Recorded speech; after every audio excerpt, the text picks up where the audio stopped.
മക്കളെ, ഇന്ന് നമുക്ക് പ്രൊഫൈൽ എങ്ങനെ തയ്യാറാക്കാം എന്ന് നോക്കാം. ഇവിടെ നമ്മൾ നീനുവിൻ്റെ പ്രൊഫൈലാണ് തയ്യാറാക്കിയിരിക്കുന്നത്. ആരുടെ പ്രൊഫൈലാണ്? നീനുവിൻ്റെ പ്രൊഫൈലാണ് നമ്മളിവിടെ തയ്യാറാക്കിയിരിക്കുന്നത്.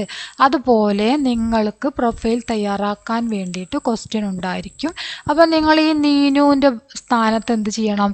നിങ്ങളുടെ പേരെഴുതുക. നാം എന്ന സ്ഥലത്ത് നിങ്ങൾ എന്ത് ചെയ്യുക? നിങ്ങളുടെ പേരെന്താണോ അത് ഹിന്ദിയിൽ എഴുതുക.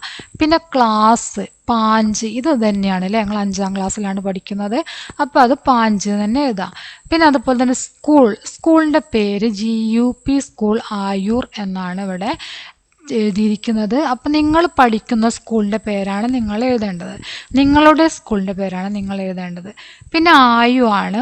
ആയു പറഞ്ഞാൽ 11 ഇവിടെ തന്നത്. ഈ വയസ്സ് തന്നെ നിങ്ങൾക്ക് എഴുതാം. 5ാം ക്ലാസ് പഠിക്കുന്ന ഏകദേശം എല്ലാ കുട്ടികൾക്കും 11 വയസ്സ് തന്നെ ആയിരിക്കും. ചില കുട്ടികൾക്ക് 10 വയസ്സുണ്ടാകും. എങ്കിലും മിക്ക കുട്ടികളുടെയും പ്രായം 11 തന്നെ ആയിരിക്കും. ഇനിയിപ്പോൾ 10 വയസ്സുള്ളവരാണെങ്കിലും 10 എന്ന് എഴുതാൻ അറിയുന്നില്ല എങ്കിൽ 11 ആണ് പഠിച്ചതെങ്കിൽ അത് എഴുതാം. ഓക്കെ, ആയു എത്രയാണ്? അപ്പോൾ 11 എന്ന് എഴുതാം. ഇത് നിങ്ങൾക്ക് എഴുതാം. അതുപോലെ തന്നെ ഈ 5 എന്നുള്ളത് നിങ്ങൾക്ക് എഴുതാം. പിന്നെ ഈ 2 എണ്ണമാണ് നിങ്ങൾക്ക് എഴുതാൻ പറ്റാത്തത്. ഇത് രണ്ടും കാരണം അത് നിങ്ങൾ പഠിക്കുന്ന സ്കൂളിൻ്റെ പേര് തന്നെ എഴുതണം. ഇവിടെ നിങ്ങളുടെ സ്വന്തം പേരും എഴുതണം. മനസ്സിലായല്ലോ?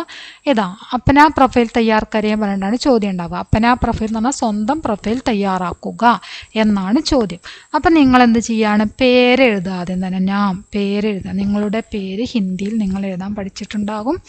ആ പേര് നിങ്ങൾ എഴുതാം. പിന്നെ നിങ്ങളുടെ ക്ലാസ് അത് 5 ആണ്, നേരത്തെ കാണിച്ചു തന്നു. 5 അത് 5 തന്നെ എഴുതാം. പിന്നെ സ്കൂളിൻ്റെ പേര്, നിങ്ങൾ പഠിക്കുന്ന സ്കൂളിൻ്റെ പേരാണ് എഴുതേണ്ടത്. നിങ്ങൾ ഏത് സ്കൂളിലാണോ പഠിക്കുന്നത് ആ സ്കൂളിൻ്റെ പേര് എഴുതാം. നിങ്ങളുടെ വയസ്സും എഴുതാം. 11 ആണെങ്കിൽ 11 എന്ന് എഴുതാം. 10 ആണെങ്കിൽ 10 എന്ന് എഴുതുക.